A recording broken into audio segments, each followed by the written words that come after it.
por Kapatisi TV. Ka Umdi Basnyam Bat Penjasliang Rupa Premium Meghalaya.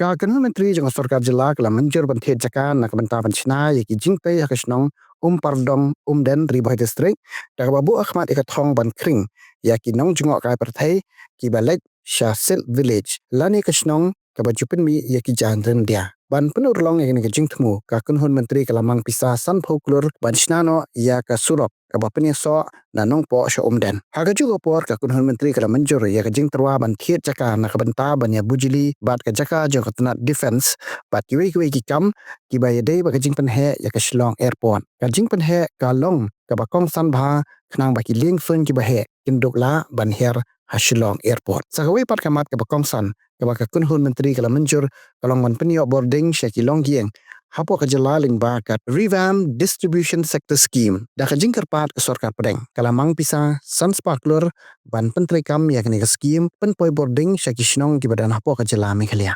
The procurement of land in Umden area, which again is an area which is developing as a tourist destination. We have sanctioned 50 crores for the road to be constructed towards Umden from Nongpo.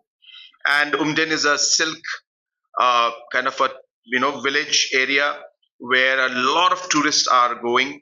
And again, there's been a huge demand by the local people that government should set up some kind of a tourist area, lodges and stay areas. So in order to fulfill that, we have again gone ahead and agreed based on the proposal given by the department for the government to buy land out there. The purchase of land for exchange with defense land for the expansion of the Shillong airport. This aspect has also been taken up today, and we have given formal approval to go ahead for this because it is required for the expansion of the airport, Shillong airport, so that larger flights can land. And as you know, the tender is already under process.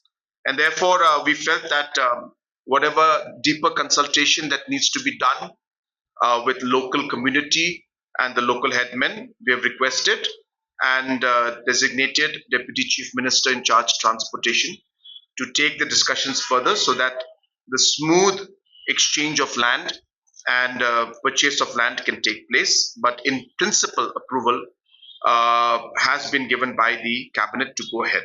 Basically, we are today's cabinet, of course, was regarding the land that we have to buy, and also we have to discuss with, as I said, defense land is there. So we are working towards how to compromise, exchange, all those aspects. So those are being looked into, but for that we have to still buy the land. So that was what the approval was for today. But to answer your question, the tendering has already been done. We expect, I had just met the Honorable Minister and the officials from Airport Authority, from Civil Aviation and from DGCA.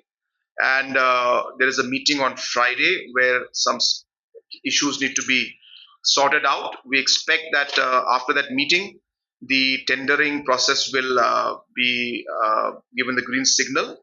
And we expect that the contractor should be on board, which is again being done by Airport Authority by the end of this calendar year. And from that time, there about 15 months will be taken to do the expansion of the runway and other constructions. So that's 2027 March when we expect that to happen.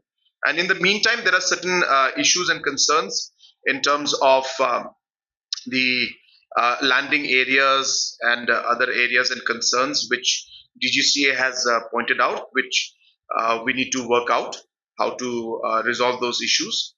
Those, as I said, right now I don't want to share the details right now, but the meeting on Friday is taking place to go into details of that. So we are working on resolving that, but that's the rough timeline that we're looking at. I'm not aware, but I'll definitely look into that. I'll find out what's happening. Under the RDSS, which is a revamped distribution sector scheme. As you're aware that in the past there were different government schemes under which different households and villages were electrified. But all of this electrification and that happened was based on the certain list and census that was there, which was very old, 2011. And hence there was a need, and there were a lot of houses and villages which were not included. So, as per the list, of course, the villages were covered. But then the new villages which came out, the new houses that came out, some of them were left out. And therefore, I had approached Government of India in the year 2022 that those villages and houses which were left out and were not part of that census at that point in time be included. And I'm happy to inform you that Government of India has agreed to it, and a sanction of close to about 500 crores has been made to include the list as per the list which was submitted at that point in time.